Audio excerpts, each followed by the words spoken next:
two really big albums came out this week for me. SaVon, I know, shares the same for one of them. Wale being that album. Everything is a Lot. I want to pause right there. I want you guys to think about a more relatable album title than that. Real talk. When you talk about trying to market to your fan bases, shit, even new listeners, we just saw how Casanat didn't know who he was, right? To put out an album titled Everything is a Lot, I was stuck before I even clicked play because, man, do I relate to that, right? Whether that be on the good scale, bad scale, whatever, everything is truly a lot. And I'm sure there were people that went into that project with that same thinking. Off my first listen, it's really, really, really high quality Wale music. When you start the album off with my baby mother told her new husband she had to move on, you got me. Yep. That was the first line Yep. of track one on Everything is a Lot. The song is titled Conundrum. Conundrum. You got me. SaVon, hit that play if you can for me in a quick second. That is how he kicked off the album. Ooh, yes. Talk about how your ex can't get away from. Play it. You got me. Album was done for me already.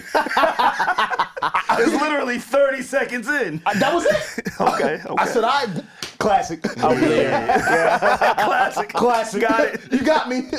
Again, back to that relatability aspect that I was just referencing in its title. I think that's something he really, really executed on this album. It was a lot about what he's been dealing with in his life, his love life, as a father.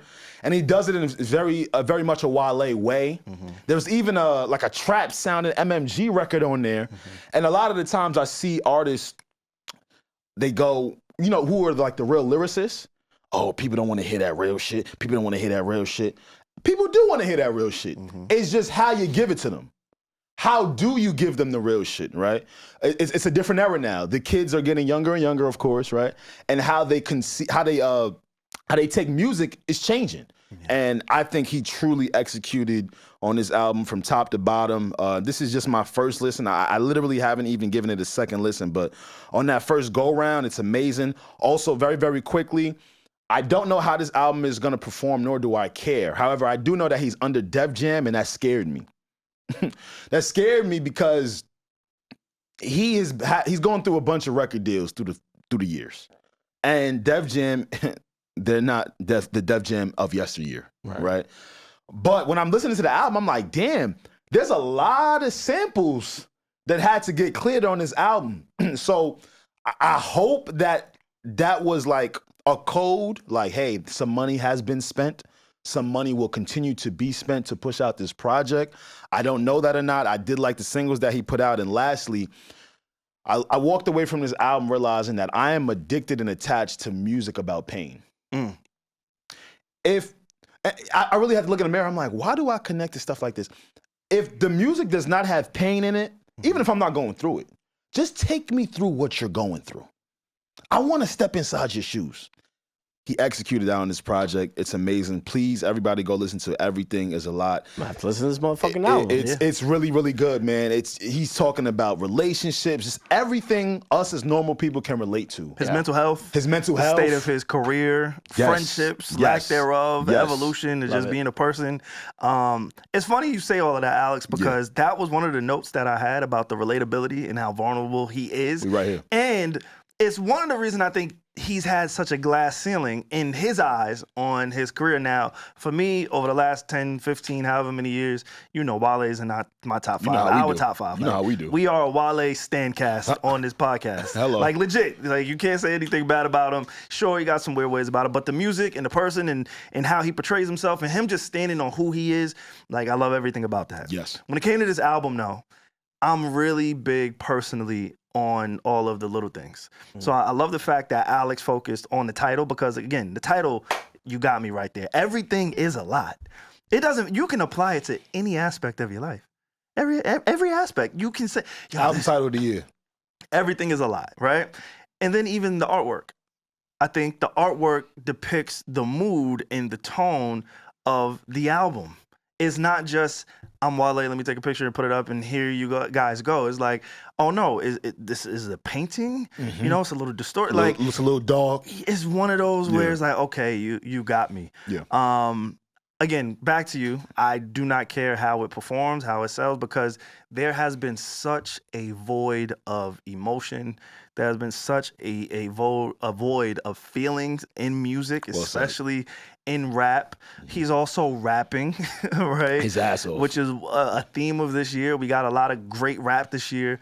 But this is one of those where I think we could put it in the Clips class and the Chance the Rapper class. I know GNX was late last year. It's up there. But like off the first few listens, first songs that I went to is like, oh no, we need to highlight this. Again, going back to what I said about the art of dialogue, like we highlight a lot of the bullshit, a lot of the antics, right? The NLE Chopper shit. I'm tired of seeing this motherfucker on my timeline. Why? Get the fuck off You my tired time. of fake Pac too, I'm right? just tired of the fake messaging because now you're trying to go at NBA Youngboy. Why are you trying to go at NBA Youngboy? Do Just that shit in bored. private. You're like, you just bored. You just want bored. clicks. Yeah, you that's know it. he's him right now. So let me just do some weirdo, whatever. Like, Exactly. I'm tired of all the antics and the weirdo shit. Wale, Getting back to the music. he's giving it up. He's being vulnerable. He's doing the press runs. I seen him press Ebro. Oh, he's yeah, I sitting saw down that. with Ebro. He's sitting down with Nessa, right? He's doing traditional media at the radio. I'm sure he's gonna do podcasts. He debuted the song Belly before the album came out on Joe and Jada. So he's doing everything that I think artists should do. Yes.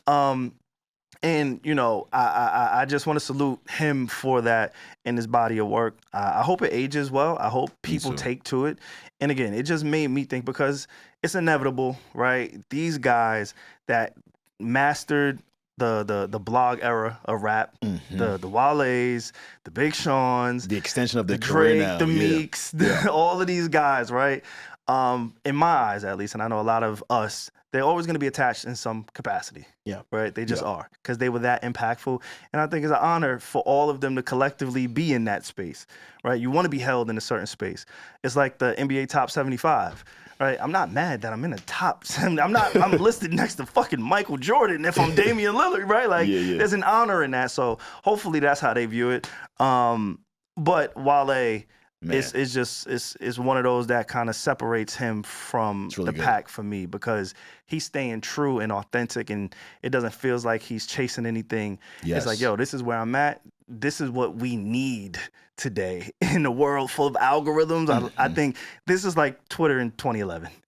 Right. No, the project. That's what it feels like. It's like, this is just what it is. No algorithm. Just going. This is just me. That's fire. The song placement is great. We even got an Afro beat section in the middle of the project. Features from Leon Thomas. Leon Thomas. Oh my God. You, Leon. You know what you're doing, boy. Features from Odile, who's the new Brent Fayez. Nino Pay, who's from the DMV. All in all, really good project. And I hope it continues to age gracefully. Now, before we get out of this second album. Real quick, Yes, on the Wale, Yeah. because you mentioned Leon Thomas. Wale has always worked with artists before they really had that ascension. Like Leon? He always. Leon Thomas was one of those artists, right? Yeah. Like one of the first times I seen Leon Thomas was next to a Wale feature. I'm like, oh shit, let me check this out. I see. And then it just kind of went. So I do want to give him his credit for that too. Yes. Shout out to Wale. Everybody featured on that project. It's amazing. And hopefully, I know they like to stifle him, but hopefully we can see some Grammy consideration sometime next year.